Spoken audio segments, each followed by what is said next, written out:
Hi everybody, welcome back. I'm Dorothy. I'm your professional astrologer. You can find me on the web at nhastrologer.com.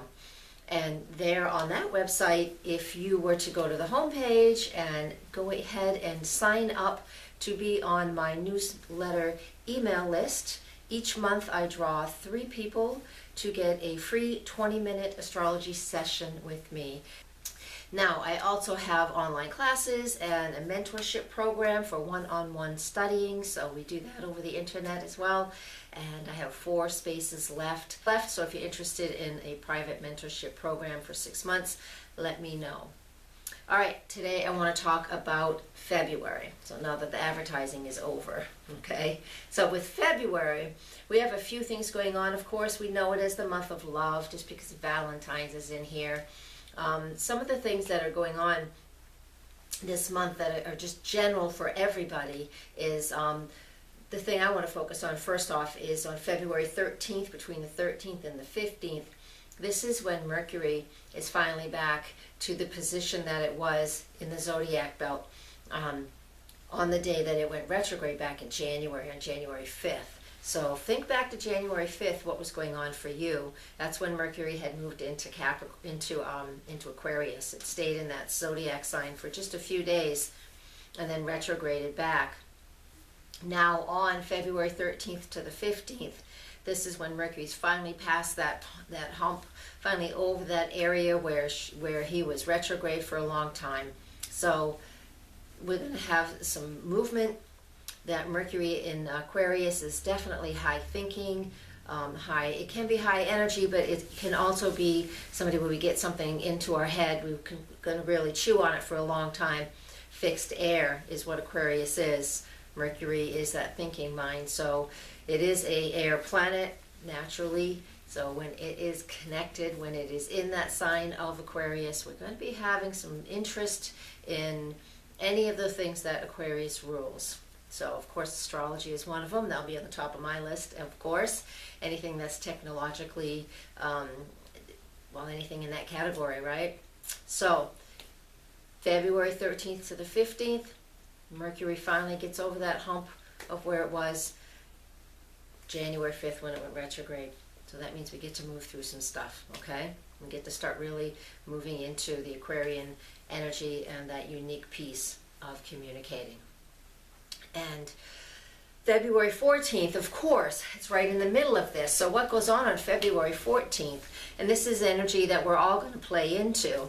On February 14th, the moon's in the sign of Taurus. That's a great place for the moon to be on the 14th of February, because the moon in Taurus is all about, sensual tastes and sensual smells and anything that is just lovely and luscious and beautiful. Now it makes a sextile to, let me look at my notes, to Neptune, right, in the evening of February 13th. So Saturday night, February 13th, most people would probably be going out to dinner and doing their romantic-y things on Saturday night, the day before Valentine's. And this is true. And this is what we get when we have on Saturday night. If you want to go out and have this romantic, date and just have a nice time, it's going to be that. We have all of the things, all of the cards are in place for just a romantic evening, just in and of itself. Kind of put parentheses around it. And that's it. After that, though, we have no other aspects that are cooperating with this romantic piece. So if you're going out on a first date on this night, there's going to be way too much pressure. All right. If you feel like just having a one-time date with somebody, then this is what the energy of the night's about. That's perfect, especially for those of us out there who are single. Go out, have a date, that's cool. But just know there's no Saturn. The Saturn aspects of the day just do not support a long-term relationship. Now, if you're in a stable relationship and you're just going out for fun because that's what you do on Valentine's Day, then this won't affect you quite as much. But it will be a nice date night, especially for married people who have not had an opportunity to get out and play in a long time because of children. All right? So go out, have fun. Just know that Saturday night, if you're going out for Valentine's, even if you're not going out for Valentine's, if you're going out Saturday night, it's just a night to have fun, enjoy good food, good drink, good company, and just know it's a great memory that you're making. And that's what it will be. That will be it. Doesn't have to go any further than that. So it sounds like a great night to have fun and have a party. So I'm going to leave, that's the general piece. So now I'm going to get on to a little more specific things for each of the zodiac signs. So that's next. All right, Libra, let's move on to you now. So I want to start with February 5th. On February 5th, we have Venus and Pluto in a conjunction. That goes on in your solar 4th house. So let's start off with Venus and Pluto conjunct in Capricorn. That can create very intense personal drama. It can create lots of passion and very much high emotions. Now, when it's in the sign of Capricorn, that's very earthy, so we're looking for, I think what we could get overly passionate about is whether we're feeling supported or not supported, because that Capricorn energy is all about responsibility, the foundations, and where we feel safe and sound. So there is something that's going through some type of transformation right now in your life. And since you have, these are mostly for those Libra rising, with that 4th house, that solar 4th house is where this is going on. That means that there can be a shift in what you're valuing at home and what's going on at home. So whatever is going on, whether it's in your home in and of itself or in your family line, whether it's your siblings forward, ancestors behind you, there's something going on here, especially with Pluto moving through that sector, and now that Venus has jumped in there into the game.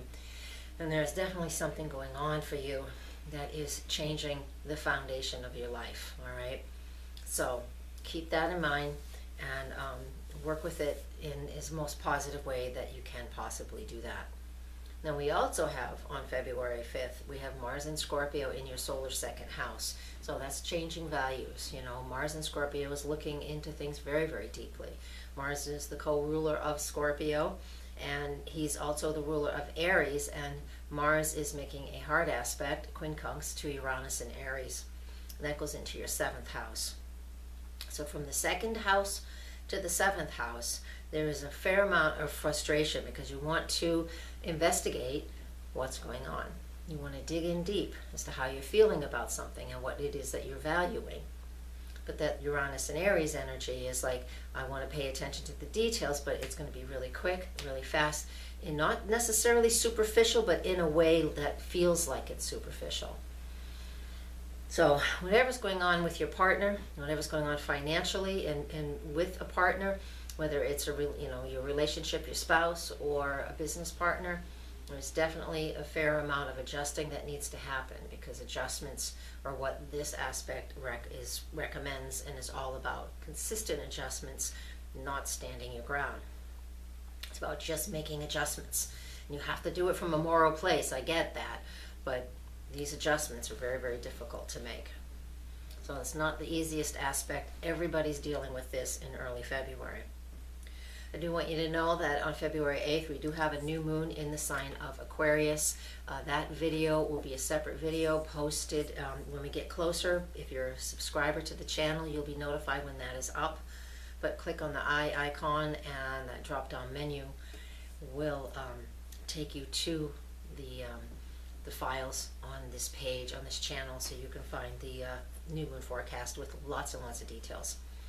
But once that comes up, remember, it's in your solar 5th house, and that 5th house is where we're passionate and creative, so you can set new goals for yourself with that new moon in that sector relating to Aquarius first off. So it's like being creative and innovative all at the same time. And this is what we need to do. So finding a passion about what you're creative about and what you want to, how you want to be creative. I'll say that again because this is super important with the new moon in the 5th house. Moving on, though, to the 10th of February, Venus in Capricorn, again in that solar 4th house, makes a trine aspect to Jupiter in Virgo. Now this is in your 12th house. This is great. First off, you're going to be able to, if you have any interest in past lives or any interest in things that are spiritual and metaphysical, this is a great aspect that's going to trigger all of those wants and needs. You'll, to me, this is an opportunity to find a true love, or at least understand. It's not at least, I don't even know why I would say that, but another thing is, I guess it would be a comma if I was writing a sentence, would be that you could really understand what your family lineage is all about and what your past lives are all about, kind of Akashic record type stuff. When Jupiter transits the 12th house, all of those things interest us. And with it making a trine aspect to Venus in the 4th house, which is all of those ancestor things, family and ancestry, this is a great opportunity for you to really find out where you're from, find out what that whole purpose is here for you. It's a really cool aspect for you guys. So, if you want to know more, you know where to find me. February 22nd is the other lunar event of the month, and that's the full moon in Virgo. Again, that's going to be in your solar 12th house. So when we have a full moon there, that helps us to, it illuminates the things that we've been carrying for a long time. And, you know, old ancestry baggage, so to speak, old karma. We can complete karma, you know.